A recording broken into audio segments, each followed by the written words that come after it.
بسم اللہ الرحمن الرحیم۔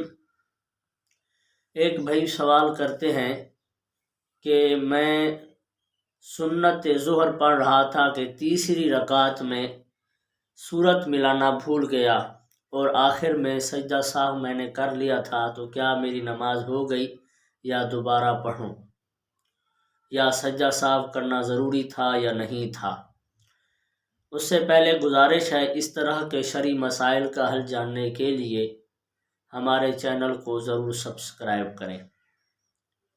دیکھیں بھئی، ایک ہے فرض نماز، ایک ہے سنت، ایک ہے واجب۔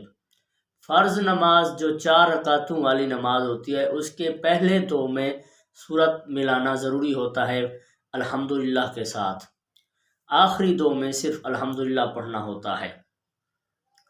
باقی واجب اور رہی سنتیں، تو اس نماز میں سنت اور واجب نماز کی تمام رکعتوں میں، چاہے 2 رکعتیں ہوں، چاہے 3 یا 4 رکعتیں، جتنی بھی رکعتیں ہوں، تمام رکعتوں میں سورت ملانا سورت فاتحہ کے ساتھ ضروری ہوتا ہے، واجب ہوتا ہے۔